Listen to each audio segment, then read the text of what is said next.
Evangelio de Juan, capítulo 14. Hoy seguiremos con nuestra predicación expositiva del Evangelio de Juan, capítulo 14. Quiero que hagamos lectura de los versículos 18 al 20.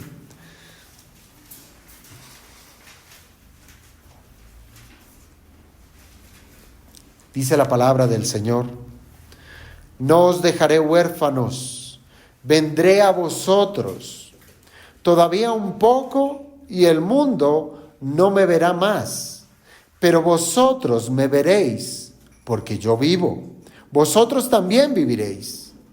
En aquel día vosotros conoceréis que yo estoy en mi Padre, y vosotros en mí, y yo en vosotros. Amado Señor, te damos gracias. Y aún así, Padre, también hemos de pedirte que tengas misericordia de nosotros. Gracias te damos porque aún tenemos el privilegio de tener la provisión de tu palabra, de que tú nos hables, de tener el tiempo necesario para poder escudriñar estos versículos. Y también rogamos de tu misericordia por causa de nuestra debilidad, por causa aún de ese remanente de pecado que hay en nosotros, que nos hace ser testarudos, tercos, necios, algunas veces rebeldes. Pero hoy, Padre, en tanta necesidad en la cual nosotros nos hallamos, una necesidad que hay veces nos hace vivir como si estuviéramos solos y desprovistos. Hoy, amado Señor, tú tienes la bondad de hablarnos a nosotros y decirnos que no nos dejarás huérfanos. Así es que te rogamos, amado Señor, que hables a tu iglesia con la urgencia que hay en medio de nuestro corazón de saber que te tenemos a ti, que tu Hijo Jesucristo mora en tu iglesia. Que esto sea una realidad, una verdad en la cual nosotros nos gocemos y tengamos el criterio de reconocerlo por medio de tu palabra. Lo pedimos, Padre, orando en el nombre de Jesucristo. Amén. Podemos tomar asiento, hermanos.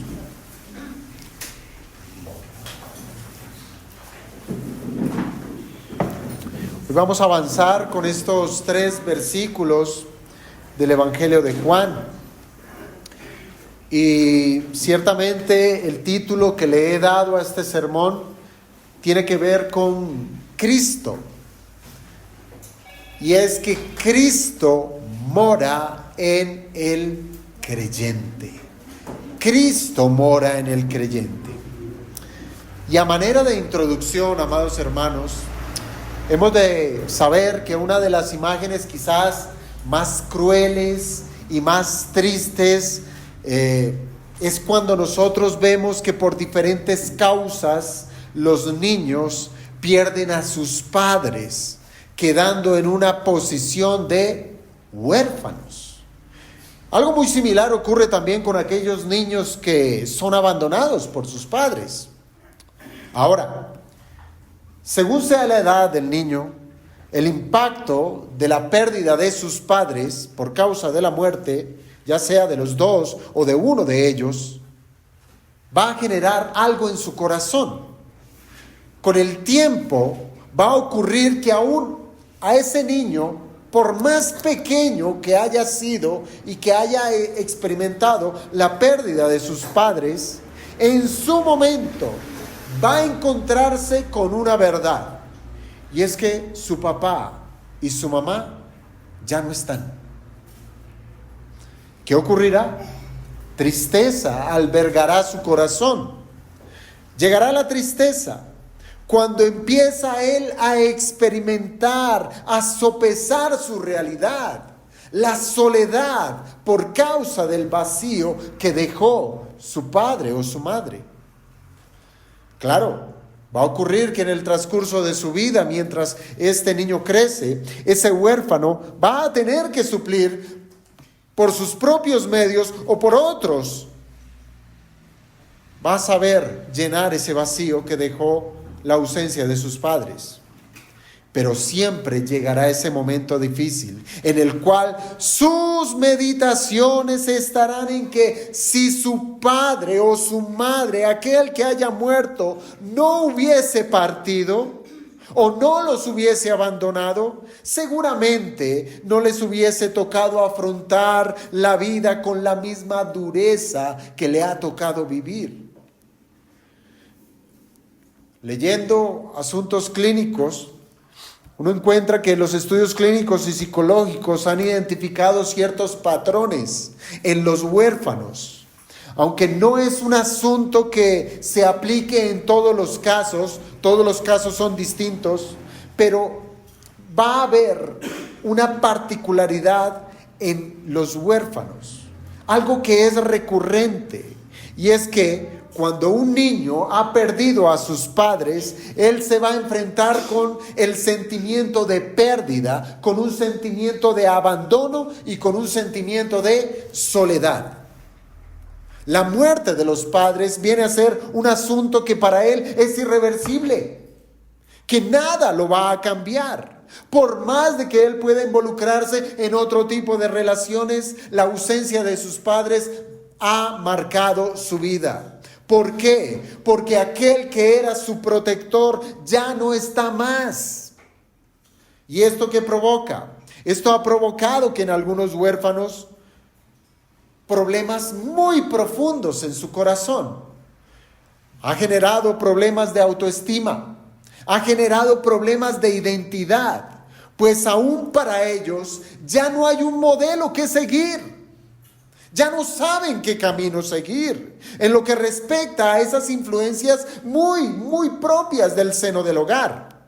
Y ahora ellos quedan bajo la incertidumbre sobre cuál será el ejemplo que marcará sus vidas. Ya no tendrán a quién poner su mirada, en quién preguntarle confiadamente qué debo hacer. Estarán solos. Ahora, hermanos, esto lo traigo a colación porque precisamente el Señor hace esa comparación. Él comienza el versículo 18 diciendo: no os dejaré huérfanos. Y lamentablemente hemos de decir que para algunos cristianos pareciera que la experiencia de su vida cristiana está marcada con esa misma incertidumbre, como si ellos fueran huérfanos. Llega un momento en que para algunos cristianos pareciera que no le es claro el modelo que han de seguir. Cristo es su mayor desconocido. Pareciera que Él se hubiese ido de sus vidas, como si hoy estuvieran solos. Son como niños huérfanos, sin identidad, que no saben ser gobernados, que no saben qué hacer, que no saben qué modelo seguir. Pareciera que no tienen un sentido de pertenencia, pareciera que no tienen una estabilidad. Hoy están en medio de la iglesia, mañana ya no. Y es así su vida, de aquí para allá, porque viven como si fueran huérfanos. Pero hemos de decir y entender que por medio de estos 3 versículos que hemos leído del Evangelio de Juan, el Señor hoy nos recuerda una verdad que debe ser creída. ¿Cuál? Y es que Él, el Señor Jesucristo, mora con su iglesia. Él no nos ha desamparado. Amén. Hermanos, Esto para los apóstoles, esos 11 hombres, que es el contexto en el cual se dan estos 3 versículos, y hemos de recordar que estas palabras que está citando el Señor Jesucristo está en esa reunión íntima que Él tiene con esos 11 apóstoles, esos 11 hombres que Él ha elegido y que ahora les ha expresado que los dejará porque irá al cielo donde está su Padre. Ahora hemos de entender que estas palabras de consuelo las reciben ellos. Se trató para estos 11 hombres de una promesa que tendría un cumplimiento en el futuro. Pero para nosotros, amados hermanos, es sí una promesa, pero con la certeza de que se ha cumplido y que tiene un argumento sólido y muy profundo y se basa en el conocimiento de Dios y de su Cristo. Así es que de esta manera, hermanos, el consuelo se ha de convertir en una realidad que va a transformar nuestro día a día. Si nosotros realmente entendemos lo que aquí se nos está diciendo, tiene sí o sí que cambiar nuestra experiencia de vida. Ya no hemos de vivir como huérfanos, ya no debemos vivir con inconstancia, ya no tenemos por qué vivir de una manera como si no supiéramos qué hacer. Por el contrario, si hemos de entender estos 3 versículos, vamos a saber que tenemos una identidad, y es que somos de Cristo porque estamos en Cristo. Por eso se convierte en un consuelo que se verá reflejado en todos los días de nuestro transitar en esta tierra. ¿Por qué? Porque seremos conscientes de que Cristo está presente en nosotros. No estamos solos. Tenemos a quién mirar, tenemos a quién seguir, tenemos el modelo por el cual vamos a ser nosotros transformados. Y quiero, hermanos, que consideremos estos 3 versículos en ese mismo orden, dando cada uno de esos versos nuestros puntos del sermón. Y el primero de ellos es la promesa, versículo 18. ¿Cuál es la promesa que nos presenta aquí el Señor Jesucristo? Él dice, vendré a vosotros. Esa es una promesa. Ahora, si usted ha seguido al pie de la letra cada uno de los versículos que hemos estado hablando o que la Biblia nos ha presentado del capítulo 14, nos ha de traer la recordación de que el gran consolador es Jesucristo. El Señor no ha cesado de consolar a estos 11 hombres. Ellos entristecidos por todo lo que ha pasado, vieron cómo Judas partió del lugar. Empezaron a ver un ambiente más denso de escuchar cómo el Señor les ha dicho que era tiempo de su partida, de que Él moriría y que iría al cielo. Pero aún así, en medio de esa tristeza en el corazón de los discípulos, el Señor les habla a su corazón, trayéndoles consuelo. Por ejemplo, el Señor les habló de una promesa, la promesa de un lugar que Él iba a preparar en las moradas del Padre. Y era necesario que el Señor se fuera para preparar esa casa, ese lugar donde morarían sus discípulos. Pero además de esto, el Señor habló de la promesa que tendría cumplimiento en esta tierra. ¿Cuál? Él prometió que empoderaría a sus discípulos, que ellos recibirían poder para poder llevar el evangelio a toda la tierra. Esto es consuelo, hermanos, porque nos ha capacitado para vivir en este mundo. Pero adicionalmente, como si fuera poco, el Señor se extiende en decirles a los discípulos acerca de la promesa de la apertura de pedir en oración todo lo que fuera necesario para hacer su labor en esta tierra, siempre y cuando todo lo pidan en el nombre de Cristo, en su nombre. Y de esa manera el Señor se compromete a otorgar todo lo que pidamos. Las cosas parecen mejorar en el consuelo de este gran consolador que es Jesucristo. ¿Por qué lo digo? Cuando el Señor, además de todo lo dicho anteriormente, ahora les promete que por su intercesión el Padre les enviaría al Espíritu Santo para que funja como otro consolador. Y todos estos temas, todos estos consuelos, ya los hemos estudiado desde este púlpito. Pero quizás el Señor sabía que había algo más en el corazón de esos discípulos que se necesitaba trabajar. Había algo más que tocaba consolar. ¿Por qué? Porque el Señor mismo sabía que esos discípulos deberían ser persuadidos con una nueva promesa. Una que tiene que ver con Él mismo. Pues si nosotros somos conscientes, ¿en dónde radicaba la tristeza de estos discípulos? Radicaba en que su maestro se iba a ir.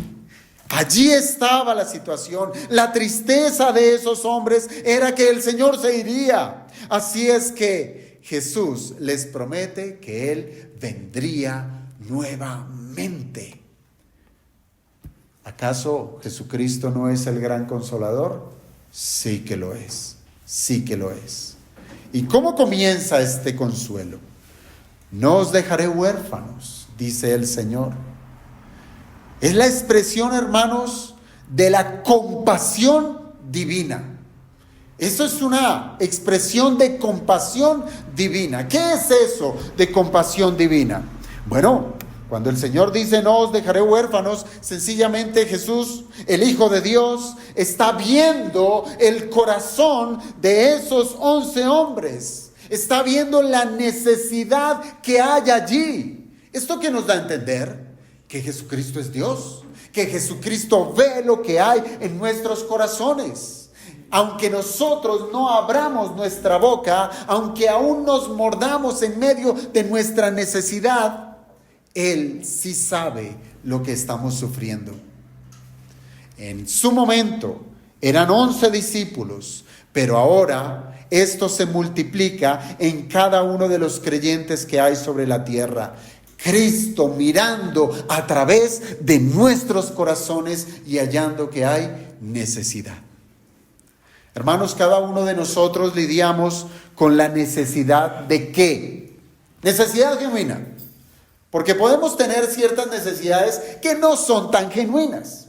Por ejemplo, cuando nosotros pensamos en el qué comeremos, en el qué vestiremos, en dónde posaremos nuestra cabeza, el Señor ya nos lo había enseñado antes, cuando Él dijo, buscad primeramente el reino de Dios y su justicia, y aquellas demás cosas, esas cosas de dónde posarás tu cabeza, de lo que has de vestir, de lo que has de comer, déjamelo a mí, yo me encargo. Entonces, piénselo de esta manera. Hay cosas que verdaderamente son de otro nivel, que verdaderamente somos nosotros necesitados. Y es que la mayor necesidad que tiene el ser humano es de Dios mismo. Necesitamos de Dios. Cada uno de nosotros lidiamos con esa necesidad. Y aunque usted no lo crea, hasta la persona que está más muerta en sus delitos y pecados, por medio de todo lo que está malversado por causa del pecado, siempre en su interior lo llevará a buscar algo que está por fuera de sí, algo que no puede solucionar. Y claro, por causa de su pecado, se postrará ante ídolos, se postrará ante dioses que no son el Dios verdadero. Lo hará todo mal, pero aún así hay una necesidad en el corazón de todos los hombres. Todos los seres humanos necesitamos de Dios. Y es allí donde mira el Señor el corazón. Y este es el orden natural. En el caso de nosotros, los que hemos creído, los que hemos nacido de nuevo, esa es nuestra mayor necesidad. De Cristo, necesitamos del Señor, necesitamos que Él nos asista, necesitamos que Él nos hable, necesitamos que Él nos guíe, necesitamos que Él nos aconseje, nos consuele, nos diga qué hacer. Necesitamos de Dios. ¿Por qué? Porque, hermanos, ahora en la disposición de haber nacido de nuevo, somos sensibles a todo lo que es espiritual. Sentimos el peso del pecado. Ahora sentimos la dureza de este mundo caído y nos damos cuenta que transitar en este mundo no es tarea fácil. No es fácil para el creyente. ¿Por qué digo esto? Bueno, o más bien, esto no significa que sin Cristo la vida sea fácil. No estoy diciendo eso. Lo que sí ocurría cuando no conocíamos a Cristo, cuando no habíamos sido salvos, lo que sí estaba ocurriendo es que por causa de la ceguera espiritual que había en medio de nosotros, hermanos, nosotros no comprendíamos la dimensión del pecado. No sabíamos la dimensión de lo que estaba ocurriendo. No sabíamos, no dimensionábamos el calibre de saber que éramos enemigos de Dios. No sabíamos de las consecuencias del pecado. Por el contrario, el pecado era atractivo a nosotros y nosotros esclavos de ese pecado. Pero ahora, hermanos, que hemos recibido la vida espiritual, nosotros nos damos cuenta que existe un mundo caído. Es así, ¿verdad? Antes el mundo era nuestro amigo, pero ahora nosotros, por la vida espiritual que tenemos y las capacidades que nos ha dado el Espíritu, reconocemos que este mundo, todo este sistema está caído, es un sistema diabólico, fallido. Y además, hemos de reconocer que tenemos un enemigo que nos quiere destruir, Satanás. Antes no lo veíamos de esa manera. Antes huíamos, era del miedo de esa figura que nos enseñaron de un ser con cachos, con cola, oliendo a azufre. Pero ahora sabemos que se trata de un ser espiritual que realmente lanza sus dardos de fuego a nuestra mente porque la quiere corromper y quiere que nosotros pequemos. Eso ahora lo sabemos. Y como si fuera poco, ahora somos sensibles a saber que en nuestro corazón todavía hay un rezago de pecado allí. Como lo dice Jeremías, que nuestro corazón, tengamos cuidado de él. ¿Por qué? Porque es engañoso. Nos puede engañar y ese enemigo nos lo llevamos a la cama. Lo llevamos a donde solo estamos nosotros y donde llegamos a pensar que estamos seguros. Allí va ese corazón engañoso. Es cuando nos dice, no ore, no asista a la iglesia, no abra la Biblia, no haga lo que tiene usted como deber. Ese es el corazón que nosotros tenemos. Y toda esta disposición ahora la sabemos porque espiritualmente estamos vivos. Y todo eso lo sabe quien es Dios y hombre. Lo sabe el Señor Jesucristo. Él sabe muy bien lo que hay en nuestro interior. Pues entre nosotros, los hombres, piénsalo de esta manera, cada vez que nos preguntamos los unos a los otros, por ejemplo, uno se pregunta ¿y cómo estás? Casi siempre, casi calcada la respuesta es, estoy bien. Estoy bien. Aunque por dentro estemos que nos derrumbamos, siempre vamos a responder como una muletilla, estoy bien. Pero sepa esto, el Señor Jesucristo es Dios y el Señor conoce nuestros pensamientos, Él conoce nuestros deseos y hoy nos está diciendo, no os dejaré solos. No os dejaré huérfanos. ¿Por qué? Porque Él sabe que estamos viviendo unas vidas como si estuviéramos huérfanos. Él lo sabe. Un huérfano, como ya lo hemos visto en la introducción, implica la debilidad. Piénselo así. Eso es la palabra huérfano. La palabra huérfano implica la debilidad de un niño. ¿Sí? La debilidad de un niño que queda completamente vulnerable y solo al ser desamparado por sus padres. Y es así como nos compara el Señor. Es así, o más bien, como nos percibimos nosotros cada vez que en medio de las dificultades, en medio de las tribulaciones, llegan a ser parte de nuestras rutinas. Y más allá de esos dolores que puede producir una enfermedad o una pérdida económica que duelen, hermanos, el creyente ha de experimentar la verdadera soledad cuando ve que la perspectiva de su vida en este mundo cada vez se hace más pequeña. El mundo empieza a ejercer una presión en medio de nosotros, los creyentes, de tal manera que pareciera que nos vemos asfixiados, nos vemos solos. ¿Por qué? Porque el mundo presenta todo su arsenal de avaricia, de inmoralidad, de vanagloria, y ya se nos reduce el camino, de tal manera que se cumple la palabra, que el camino angosto es el que lleva a la vida, el angosto. Pero el ancho, por donde cabe todo el mundo, sus placeres, vanagloria, inmoralidad, todo lleva a la perdición. Por eso el caminar del cristiano en este mundo es muy difícil, a tal punto que nos sentimos solos. Nos damos cuenta, llegamos a percibir que nosotros no pertenecemos a este mundo. No hay cabida para nosotros. Y eso es verdad.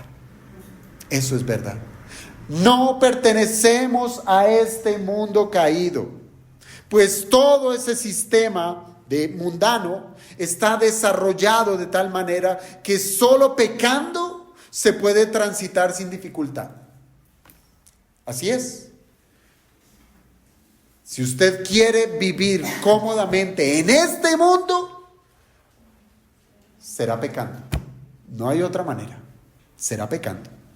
Y ante tanta adversidad, amados hermanos, que esta es la verdadera soledad en la cual como creyentes muchas veces nosotros nos encontramos, de decir, pero ya no puedo hacer esto, ya no debo hacer esto, ya mi familia me desecha, me echaron del trabajo porque no estoy de acuerdo con esas prácticas que van en contra de la Escritura. Vemos cada vez que nuestro círculo se cierra y nos vemos agobiados y nos percibimos como huérfanos. Y ante tanta adversidad y el sentirnos solos, el Señor con autoridad, ¿qué nos dice? No os dejaré huérfanos. Es decir, Él no nos abandonará. Eso es lo que está diciendo. Él no nos soltará de la mano. Y como ven, Él tiene una mirada tierna sobre nosotros, porque al decir, no os dejaré huérfanos, ¿cómo nos está mirando? Como niños. Él nos está mirando como niños que necesitamos ser guiados permanentemente. Usted no va a mandar a su hijo de 2 años a que vaya al supermercado a que le traiga todo lo que usted necesita. No, usted lo guiará, usted lo acompañará, usted le enseñará.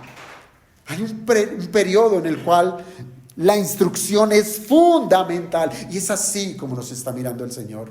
Como niños que necesitamos ser instruidos, ser guiados permanentemente, atendidos por su gran amor. Un amor que quizás para nosotros los seres humanos pudiéramos nosotros es considerarlo en nuestra carne, es solamente con ese amor de padre o ese amor de madre que ellos harán todo lo necesario para que su hijo no se pierda.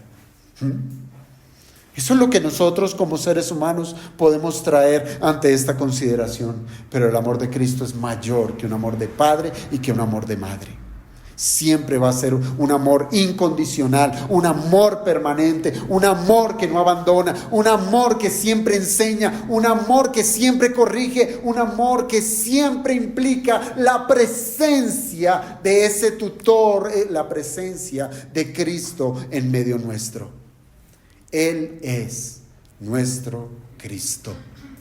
Aquel mismo que en repetidas ocasiones nos enseñó desde el Antiguo Testamento a que no desamparáramos a quienes están solos, a los que han quedado solos. Ustedes van a encontrar muy repetidamente en las páginas del Antiguo Testamento cómo Dios ordenó que guardáramos, cuidáramos a aquellos que están solos. ¿Quiénes? A los huérfanos y a las viudas, ¿verdad? Y con esto Dios nos estaba mostrando de antemano un corazón, o su corazón compasivo, su corazón misericordioso, su corazón justo. Y ese mismo corazón lo revela Jesucristo para con su iglesia. Para con su iglesia. Hermanos, Dios es defensor de los débiles. Dios es un protector que aboga en las necesidades. Y este Dios se llama Jesucristo. Siendo que la declaración es contundente: no os dejaré huérfanos. Hermanos, la realidad es otra. Piénsalo muy bien. Métase nuevamente en las sandalias de esos 11 hombres. El Señor les dice: no os dejaré huérfanos. Pero aún la realidad estaba allí, que Jesús volvería al cielo. Y ahí como es el asunto. Y es allí, hermanos, donde la promesa se hace más que necesaria. ¿Cuál? La que continúa allí, en ese verso 18. Vendré a vosotros. Allí está. Vendré a vosotros. Es decir, tenemos la promesa de su venida. Esta promesa, hermanos, ha sido interpretada de diferentes formas. Cuando menos 3 han sido las maneras en que los eruditos han entendido esta promesa de venir nuevamente. Y creo que las 3 tienen mucho sentido. ¿Cuál es la primera? ¿De qué manera el Señor volvería otra vez? Bueno, yo creo que la manera inmediata es con la resurrección. La primera tiene que ver con la resurrección. Después de los sucesos que vendrían, que quitarían a Jesús de la presencia de sus discípulos, lo que es la muerte y la sepultura, le quitarían a los discípulos la presencia de Cristo. El Señor nuevamente, después de resucitar, se presentaría ante sus discípulos al tercer día y así cumpliría su promesa. ¿No fue así? ¿Y qué hizo el Señor? No os dejaré solos. No os dejaré huérfanos, volveré, vendré a vosotros. Esa es la primera interpretación y la más cercana. La segunda interpretación tiene más fuerza a causa del contexto en el cual se están dando las palabras, el contexto de este pasaje. Y es que el Señor vendría a ellos con la venida del Espíritu Santo en el Pentecostés. Pues el Espíritu Santo también se le llama en el Nuevo Testamento el Espíritu de Cristo. Es decir, que con el derramamiento del Espíritu en Pentecostés, Cristo estaría con su iglesia por siempre. Y tiene sentido, porque es de eso lo que el Señor ha estado hablando en este capítulo 14. Ahora, la tercera interpretación es de orden escatológico. Me explico. Tiene que ver con esas cosas que han de pasar al final de los tiempos. Es decir, que cuando el Señor dice vendré a vosotros, tiene esa aplicación escatológica refiriéndose a la segunda venida del Señor al final del tiempo, que hasta en este momento nosotros estamos esperando. Pero ahí viene la cuestión. Si estamos esperando la venida de Cristo y desechamos estas otras posturas de la resurrección y de la venida del Señor en su Espíritu, pues realmente pudiéramos decir: estamos solos, estamos desamparados. Ahora, como les digo, las 3 tienen sentido. Puede que se trate de una promesa que tiene más bien, si ustedes recuerdan cuando estuvimos estudiando acerca de escatología, hay un asunto en el Antiguo Testamento que tiene que ver con la profecía, que se llama la perspectiva profética. ¿sí? La perspectiva profética. Y era un uso común cuando el Señor hablaba por medio de sus profetas y le daba una revelación. Y es cuando se profetizaba 2 o más eventos futuros de una manera compacta, donde se enunciaban varias profecías, pero que cada una de ellas estaban distanciadas en el tiempo. Y puede que el Señor tenga esto en su mente. Él esté hablando, profetizando en este sentido, conforme a la perspectiva. Está hablando de un cumplimiento muy cercano en su resurrección y un cumplimiento pleno en la venida del Espíritu y ya la dimensión de la corporalidad de Cristo en la segunda venida del Señor. Pero hermanos, me inclino más es por la segunda, como les digo, por causa del contexto en que se está dando. ¿Por qué? Porque esto va a tener una mayor repercusión para la iglesia de todos los siglos.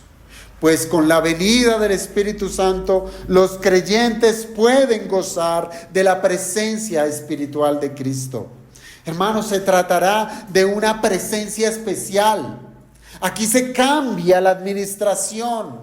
Ya la presencia del Señor Jesús no sería corporal como había ocurrido en esos 3 años de ministerio, ¿sí? Ya no sería esa presencia donde el Señor estaría al lado de sus discípulos, como el que acompaña, sino que ahora en esta nueva dispensación el Señor mismo estaría en los cristianos, como Él mismo lo va a declarar en el versículo 20.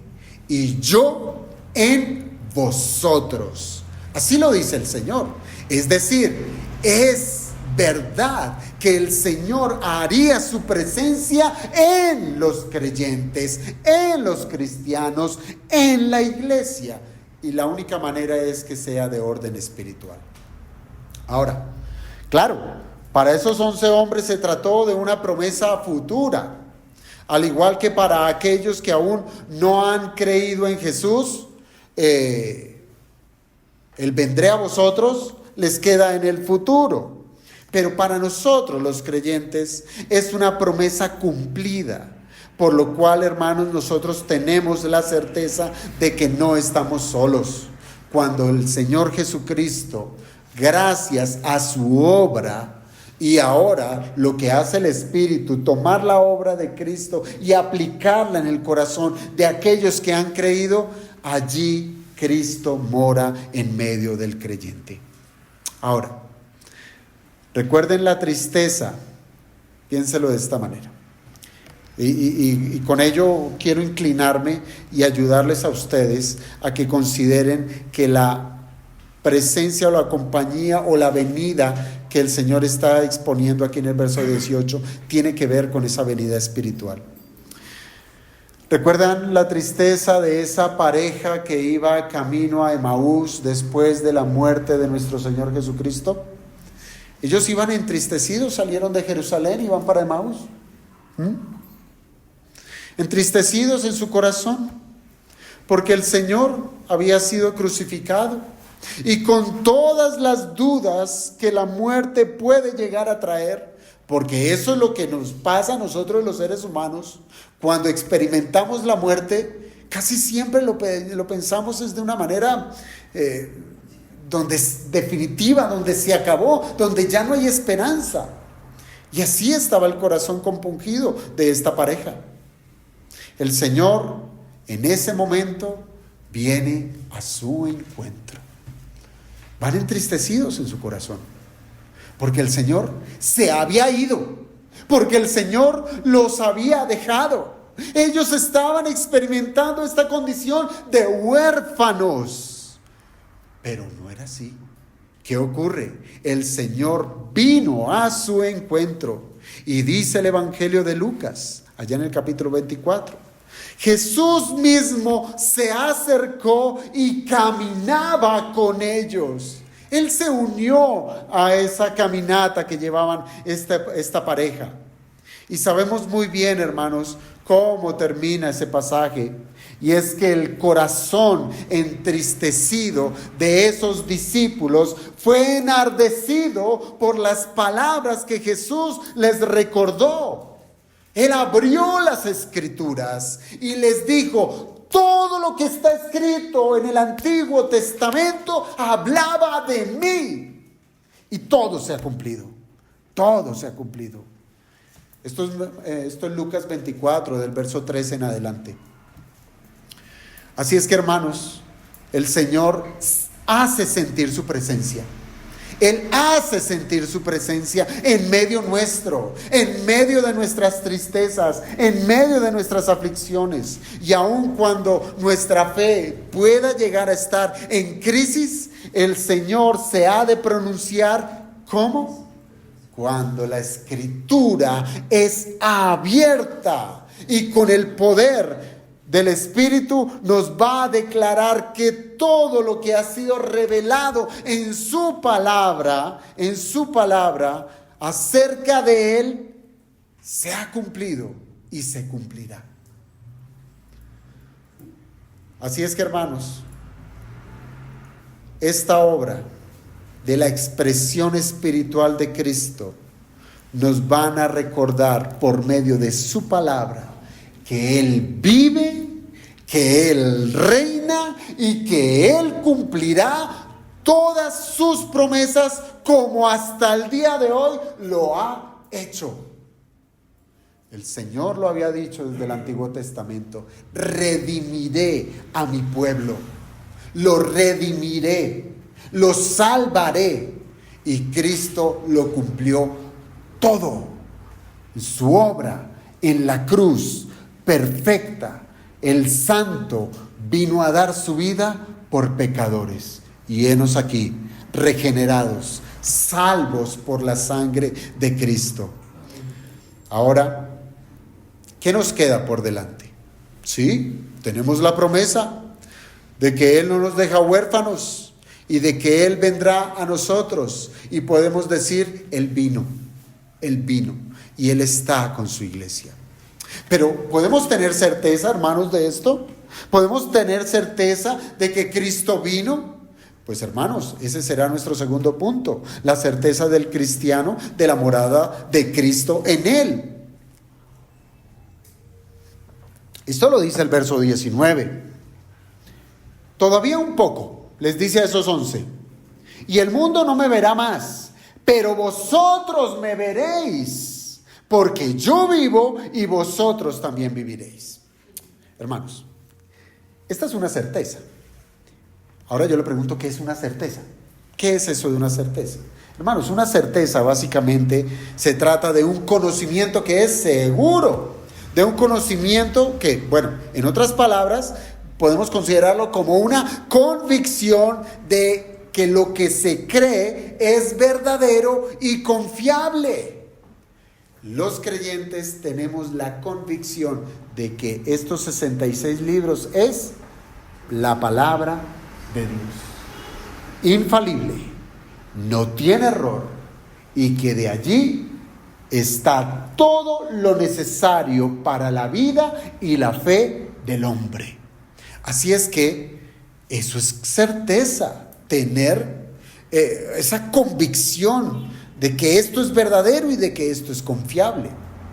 Ahora, ¿cómo podemos tener certeza? ¿Cómo podemos saber que el Señor no nos dejará huérfanos y que vendrá a vosotros o que vino a nosotros? ¿Cómo podemos decir que eso es verdadero y podemos confiar en ello? Hermanos, para que una promesa pueda llegar a ser una convicción, la realidad va a ser fundamental. La realidad. Fijémonos cómo el Señor nuevamente vuelve a la situación que es el asunto de la tristeza de los apóstoles. Él vuelve a ese asunto y Él les dice: todavía un poco y el mundo no me verá más. ¿Qué les está diciendo? Va a pasar, me voy, va a pasar, pero vosotros me veréis. El mundo no me verá, pero vosotros me veréis. Entonces, el consuelo del Señor no es como el que nosotros solemos darnos, ¿cierto? Cuando nosotros vamos a consolar a otra persona, somos muy ligeros. Nosotros en los tiempos de prueba y de dolor, procuramos es más bien evadir la situación. Utilizamos ciertas expresiones, no pienses en eso, mejor distrae tu mente, cambia tus cosas, tu rutina y olvida el problema. No te preocupes, y esta es la típica: todo va a estar bien. Esta es la típica, y así consolamos a los demás. Hermanos, y déjeme decirle que esta es una manera de evadir la realidad. Esto es evadir la realidad. Nosotros no podemos evadir la realidad. Hay una enfermedad y hay que asumirla. Hay una pérdida económica, hay que enfrentarla de esa manera. Me echaron, perdí el trabajo, murió mi hijo, murió mi padre, quien sea. Hay que afrontarlo. Esa es la realidad. Decir que todo está bien, que no nos preocupemos, que esto va a mejorar, que esto va a cambiar, eso es una manera de evadir la realidad que estamos viviendo. Y eso no es bueno, no es bueno. ¿Por qué? Porque cuando nosotros empezamos a evadir nuestras realidades, vamos a perder la oportunidad de reconocer nuestras falencias. Vamos a perder esa oportunidad de darnos cuenta dónde estamos fallando. Y por tanto, no le vamos a dar el trato debido. Por eso es que el Evangelio va acompañado de la ley. Usted enseñe solo, Dios es bueno, Dios te ama, y usted va a llenar lo que sea. Dios es bueno, Dios me ama. Pero cuando usted acompaña el Evangelio, yendo al corazón de esa persona, diciéndole: usted como yo somos pecadores y que merecemos la muerte, eso ya es otro asunto que a nadie nos gusta que nos digan que estamos mal. Y necesitamos saber de esas cosas. Eso es una realidad, hermanos. Eso es una realidad. Y aunque una realidad cause tristeza, hermanos, los discípulos han de aprender que aún así hay esperanza para los que son de Cristo. Allí está el punto. Si nosotros vemos nuestra necesidad y siendo salvos y habiendo nacido de nuevo, ahora hemos de reconocer que hay esperanza en Cristo. Mientras que el mundo tiene otra consideración. Mientras que el mundo, recuerden, ¿se acuerdan quién es el mundo? Son todos ellos que están en tinieblas espirituales por causa de su naturaleza caída. Dice el Señor: ellos no me volverán a ver.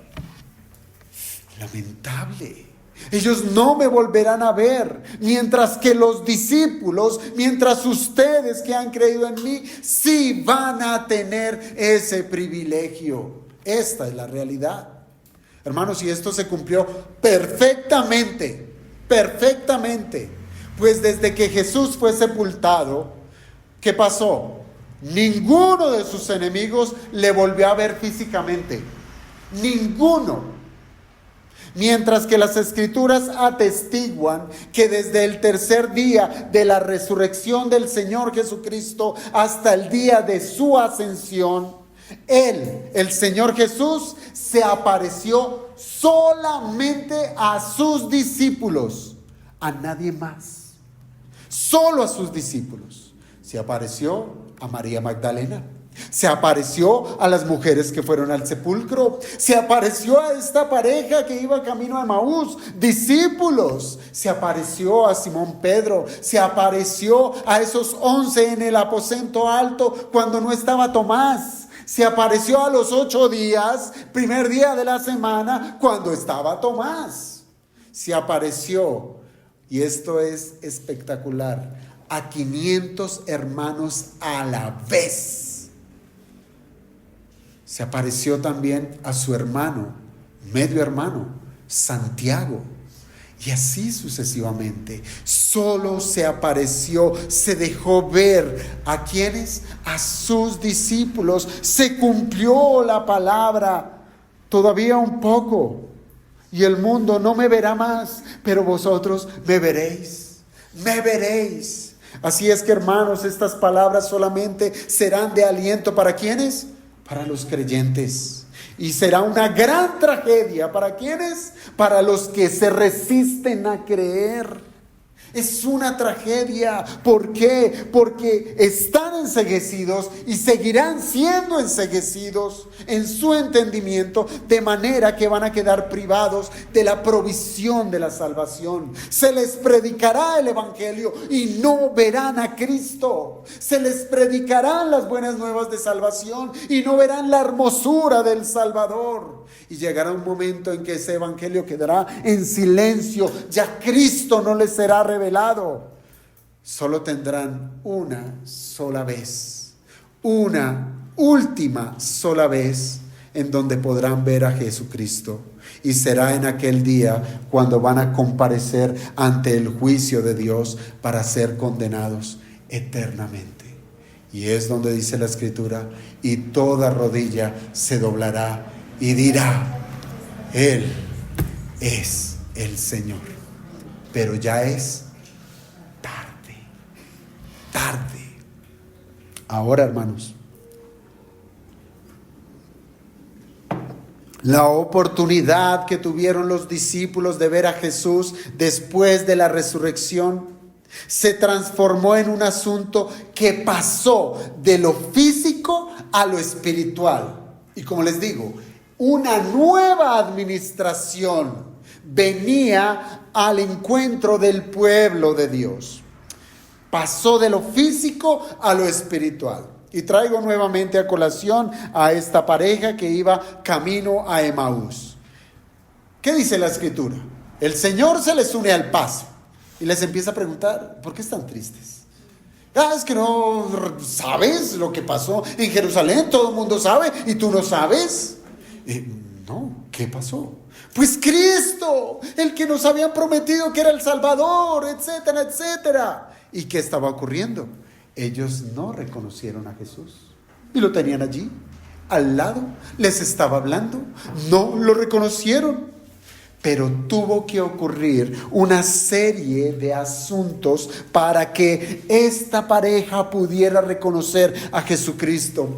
Varios asuntos debieron ocurrir. Uno, que Jesús caminara con ellos, que Jesús viniera a su encuentro, que les compartiera las Escrituras y el gesto de partir el pan. Y es allí donde todos esos elementos que a nosotros también nos han sido otorgados, es allí donde nosotros podemos tener la convicción de que Cristo está con nosotros y que lo podemos ver, no físicamente, pero sí con los ojos de la fe. Así es que, hermanos, créalo, la iglesia de hoy puede ver a Cristo.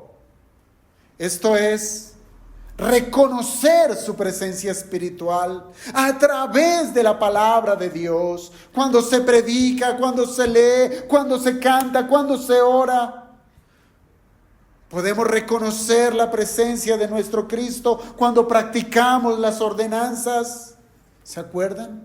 No estamos lejos de ese par de enseñanzas de cómo la mesa del Señor y el bautismo son medios de gracia que nos trae a Cristo presente.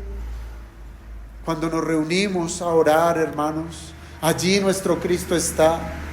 Cuando 2 o 3 estén reunidos en mi nombre, ¿qué dice? Allí estaré yo con vosotros.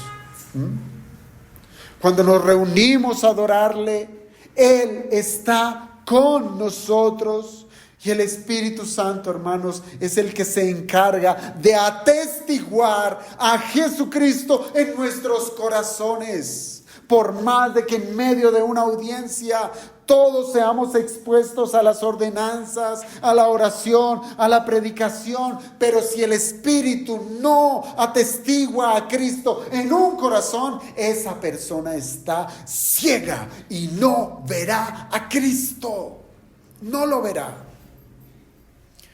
¿Tenemos certeza? Sí que la tenemos, hermanos. ¿Cómo es que podemos tener esa convicción de que Cristo nos acompaña? Bueno, ya lo he expresado y el Señor lo ha expresado. Él acompaña a su iglesia, está en su iglesia y nos expresa el Espíritu por medio de su palabra quién es el Señor. El Señor trae, hermanos, unas palabras que les suma para que tengamos convicción, una convicción más fuerte, una convicción más asentada, que no nos permita caer ni a la derecha ni a la izquierda. El Señor nos trae unas palabras que pueden ser misteriosas, pero son el asunto que nos hace estar convencidos de su compañía. ¿Qué dice el Señor? Porque yo vivo, vosotros también viviréis. ¿Cómo encajan estas palabras en medio de este versículo? Hermanos, estas palabras son una referencia directa a la resurrección de Cristo. Todo lo que implica su resurrección. ¿Por qué? La resurrección de Cristo nos muestra que ni siquiera la muerte le pudo retener. Él es quien ha existido desde la eternidad, que no ha dejado de ser, que estuvo antes de Abraham y que aún Él estando en la carne, como Dios, Él nunca murió y nunca morirá. Y la resurrección marca tajantemente esta verdad. Denota que la muerte no le pudo retener. ¿Por qué? Bueno, porque Él es Dios, porque Él es la vida misma y le ha sido conferido por el Padre no solo poseer la vida, ser la vida, sino también dar la vida a los hombres. Como lo dijo Pablo, que Jesús es el postrer Adán, espíritu vivificante. Él es el que da vida, Él es la fuente de la vida eterna. La resurrección, hermanos, la resurrección del Señor es sumamente importante. Primeramente, ¿por qué? Porque trata de la confirmación que está haciendo el Señor Jesucristo de su deidad. Él es Dios. Pero en lo que respecta a nosotros, la resurrección del Señor vienen a ser las primicias de una cosecha mayor. ¿Cuál? La cosecha de los creyentes que, aunque mueran físicamente en la parusía, es decir, en la segunda venida de Cristo, seremos resucitados. Primera a los Corintios, capítulo 15, versículos 20 al 22. Mas ahora Cristo ha resucitado de los muertos. Primero los Corintios 15, 20 al 22. Mas ahora Cristo ha resucitado de los muertos. Primicia de los que durmieron es hecho. Porque por cuanto la muerte entró por un hombre, también por un hombre la resurrección de los muertos. Porque así como en Adán todos mueren, también en Cristo todos serán vivificados. Y atienda bien, en Cristo. En Cristo. Quien no esté en Cristo no será vivificado. En el contexto de salvación. Porque la Escritura enseña que todos serán resucitados. Unos para salvación y otros para condenación. Entonces, aunque seremos vivificados en la resurrección, es decir, cuando venga nuestro Cristo, seremos levantados de la tumba y nuestro cuerpo será unido nuevamente con nuestra parte inmaterial. Hermanos, es importante entender que el creyente ya disfruta de la primera resurrección, que es ser vivificado nuestro espíritu. Es disfrutar de la vida eterna. ¿Y esto cuándo lo tenemos? Esto lo disfrutamos desde el momento en que se recibe a Cristo como Señor y Salvador. Allí es donde volvemos a la vida. Esa vida eterna, hermanos, no es solo una promesa futura, sino una realidad presente que Cristo otorga a sus seguidores. Es decir, que hoy todo creyente puede decir con seguridad que tiene vida eterna. No que la tendrá, sino que ya la tiene, que será perfeccionada al final de los tiempos, pero ya goza de ella. La resurrección viene a ser entonces, esa resurrección de Cristo viene a ser una muestra en donde vamos a tener descanso de saber de que todo lo que el Señor dijo respecto a la vida, que Él es la vida, que da la vida y que no pasaremos por la muerte, es verdad, es verdad. La resurrección en su cumplimiento final será la manifestación plena de esa vida eterna. Pero ya estamos participando de ella espiritualmente ahora por medio de nuestra unión con Cristo. Por eso hacía ese realce cuando leíamos el verso 22 de 1 Corintios 15. En Cristo todos serán vivificados. Todo tiene que ver con una unión mística del cuerpo, que es la iglesia, con la cabeza, que es Cristo. De esta manera, hermanos, la resurrección de Cristo lo que hizo fue inaugurar una nueva realidad espiritual, donde le permite a cada creyente, mediante la fe, percibir su presencia, percibir su obra, su gloria, aunque no le pueda ver físicamente. Si como creyentes podemos tener comunión con Cristo, por razón de su resurrección y de la vida que tenemos en Cristo, esto no puede significar otra cosa, sino que estamos unidos a Él. Estamos unidos a Él. Y este es el tercer punto. La unidad del creyente con Cristo. Versículo 20. En aquel día vosotros conoceréis que yo estoy en mi Padre, y vosotros en mí, y yo en vosotros. Esto es unidad, hermanos. Es unidad. Y no hay mayor consuelo que los cristianos puedan tener que estar completamente seguros que el Señor está con nosotros. Ese es el mayor consuelo. Pero esta verdad es más profunda. Pues no es solamente que Jesús esté con nosotros, como el que está a un lado, como el que acompaña. No, es tan profunda esta verdad que ahora el Señor nos va a decir que es necesario que Él esté en nosotros y que nosotros estemos en Él. Esto es unidad. Y esta unidad ha estado presente en los versículos previos, en labios de nuestro Señor Jesucristo.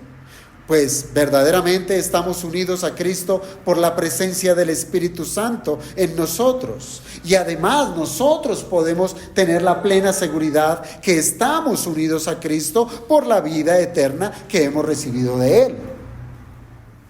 Hay una unión inquebrantable. Hay una unión que no se puede romper por nada. Como lo dice Pablo, ni lo alto, ni lo profundo, no hay nada que nos pueda separar del amor de Dios.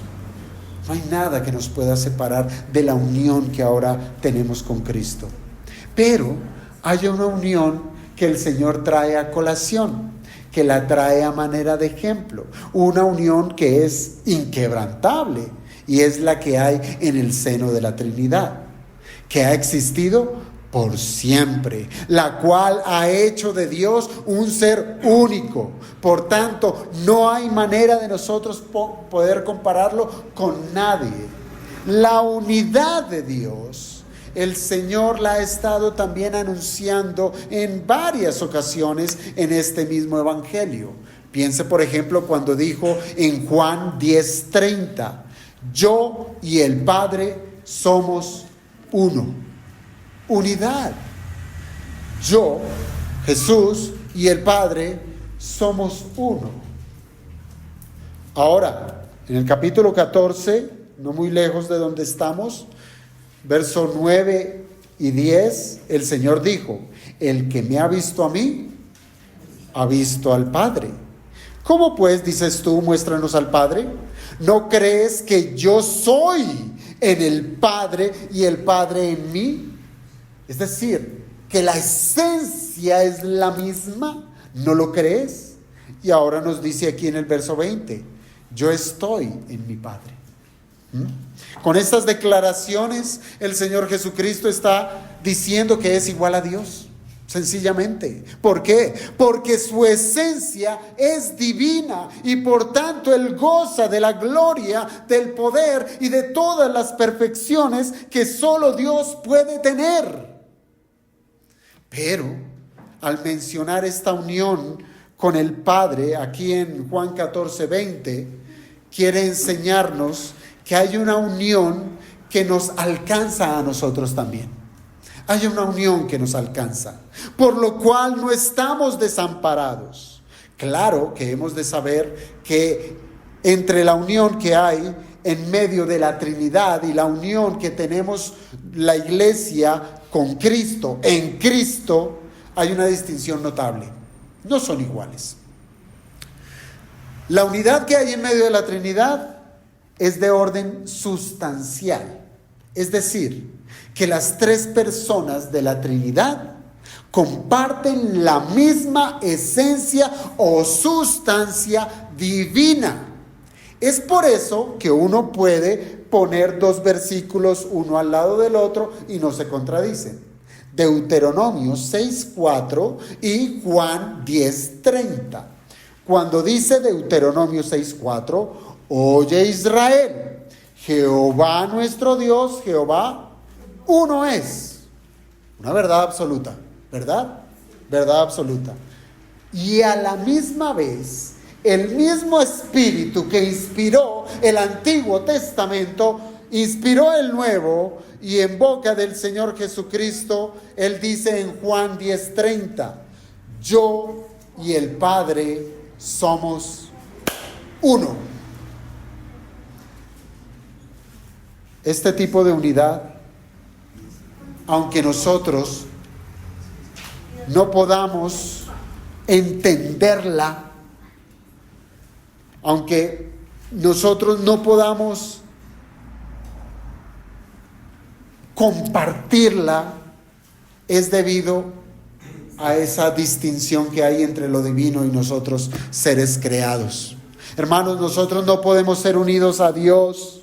Nosotros no podemos compartir la sustancia divina. Nosotros no somos Dios. Lo que sí podemos aprender es que la relación intratrinitaria es un modelo para la unión que tenemos en Cristo, con Cristo. ¿Qué caracteriza la unión que tenemos con Cristo? Bueno, hermanos, nosotros estamos unidos a nuestro Señor por la influencia del Espíritu Santo. ¿De qué manera?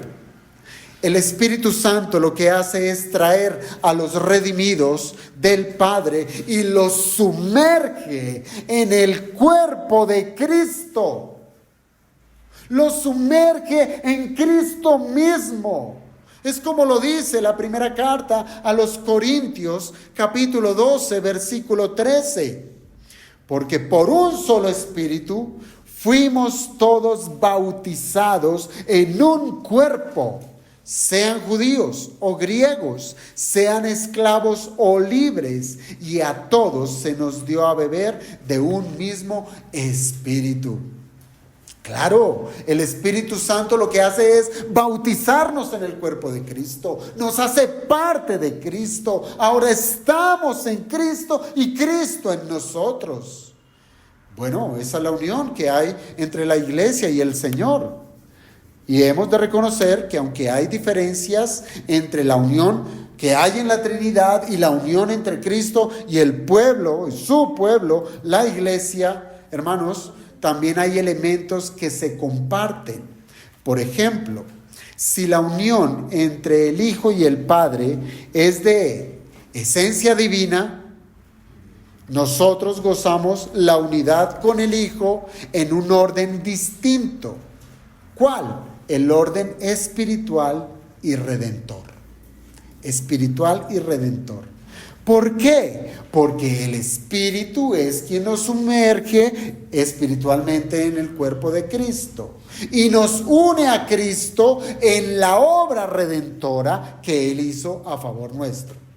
Y lo que tiene en común esas dos uniones es que ambas comparten la característica de ser íntimas, permanentes y perfectas. Nuestra unión con Cristo es así, hermanos. No hay manera de soltarnos de Él, no hay manera de caer, y el Señor ya lo ha enseñado de diferentes formas. Él ha dicho allá en Juan capítulo 10 que nada de lo que el Padre le ha dado, Él lo perderá. ¿Por qué? Porque estamos injertados en Él.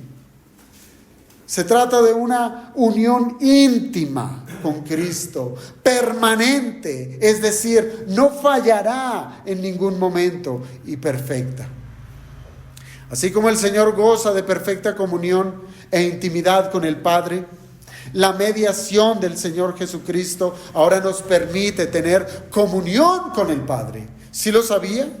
Que es por Cristo que ahora nosotros tenemos acceso al Padre, no de la misma manera que se relaciona el Hijo y el Padre en la Trinidad, pero sí una manera en que nos permite entrar a la presencia de Dios, a ese lugar santísimo. Ahora bien, el Señor nos dice que aunque sea esto muy difícil de comprender, aunque sea difícil aún en este tiempo, Él nos dice: en aquel día vosotros conoceréis que yo estoy en mi Padre y vosotros en mí y yo en vosotros. Llegará el día en que esto lo comprendamos, quizás no perfectamente, pero sí con mayor claridad y luz. Con mayor claridad y luz. Ese conocimiento trae paz, piénselo bien. Trae quietud a nuestras almas agitadas por las vivencias difíciles en este mundo. Ahora el Señor precisamente dice que está en el futuro, que en aquel día vosotros conoceréis estas verdades.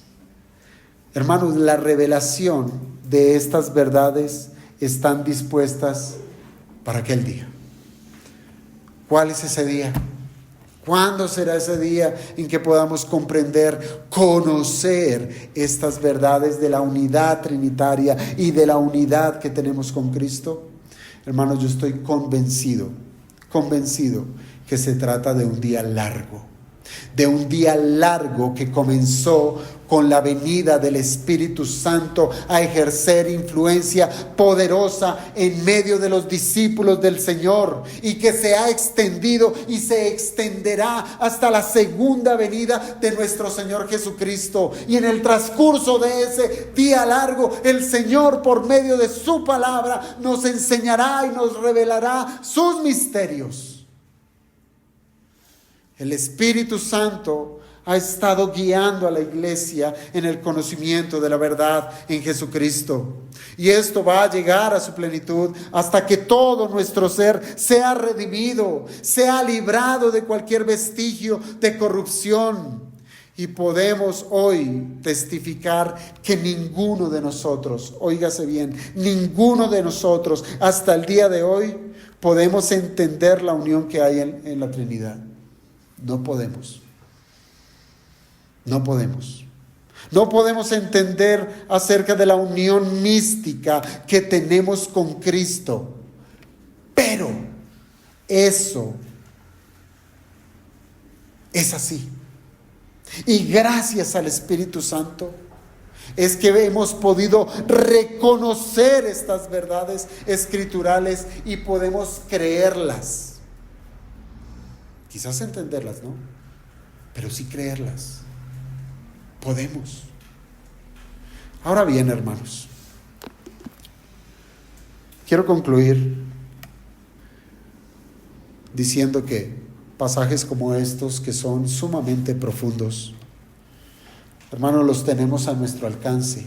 nos han sido dados para que tengamos convicciones fuertes, para que sepamos discernir aún en medio de tanta maldad, incluyendo ese rezago de pecado que hay en nosotros y que en muchas situaciones nos encontramos como olvidados por los hombres. Hermanos, hay una esperanza.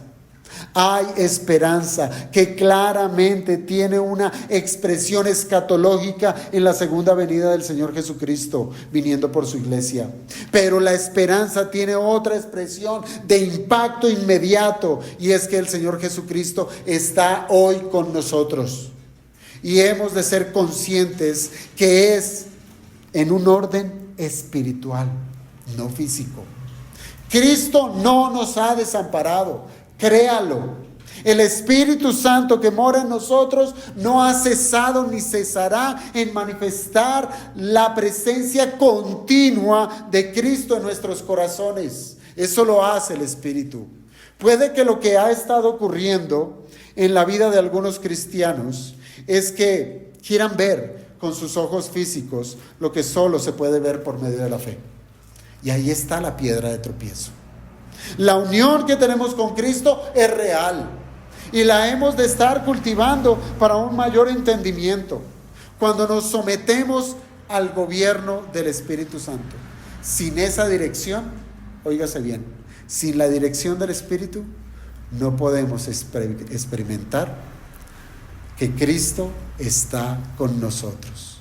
Debemos ser direccionados por el Espíritu, por medio de las Escrituras. Así es que el consuelo no lo vamos a encontrar, hermanos, cuando nos replegamos. El consuelo no lo vamos a encontrar cuando abandonamos el conocimiento de las Escrituras. Y esto lo digo porque es triste y es doloroso que en medio de las dificultades lo que primero se nos ocurre es abandonar las cosas que son del Espíritu, las cosas que son de Dios. Abandonamos los recursos que el Señor nos ha dado. Hermanos, experimentar la tristeza es duro, pero experimentarla sabiéndonos huérfanos es peor. No es sano, hermanos, no es sano vivir en este mundo decadente, apartados de las cosas de Dios. De nada servirá si abandonamos la responsabilidad de ser enseñados por el Espíritu de Cristo. Y ustedes han sido testigos.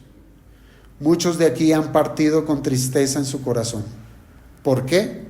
Porque las cosas no andaban bien en sus vidas. Se han apartado de la iglesia, se han apartado de la Escritura, se han apartado de la oración. ¿Por qué? Porque han preferido resolver sus problemas según su propia prudencia. ¿Y cuál es el resultado? Más bien, no les ha resultado en nada. No les ha resultado en nada. Por el contrario, cada vez están más inmersos en la desilusión y en la tristeza de sus propios fracasos. No podemos negar esta verdad, que Cristo está en nosotros y nosotros en Él, que Cristo mora en medio de su iglesia. Y cierro con 3 preguntas que quiero que se claven en su corazón. ¿Usted confía en la presencia constante de Cristo? Incluso, óigase bien, en esos momentos de prueba, de duda y de dificultad. ¿Usted lo cree?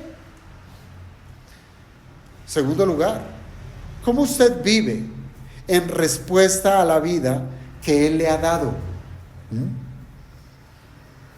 ¿Cómo usted vive en lo que el Señor le ha provisto por su obra redentora? ¿Como un libertino? ¿O vive en la libertad con que Cristo nos hizo libres?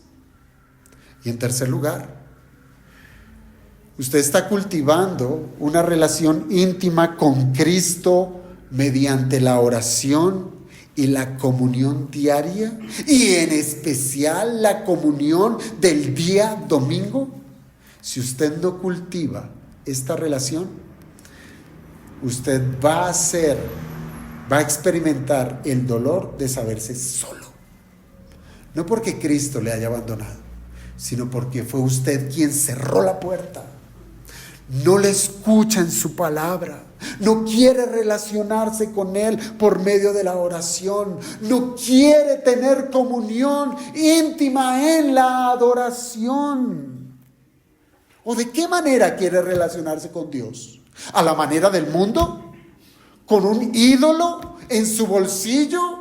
¿O sencillamente creyéndose la mentira? Dios está conmigo, yo confío en Dios, pero vivo como un impío. No, hermano, esa no es la manera. La manera son las que Dios ha decretado en su palabra, no hay otra. Así es que el Señor nos ayude, amados hermanos, a saber vivir con la realidad, con la verdad de que Cristo mora con su iglesia. Vamos a orar.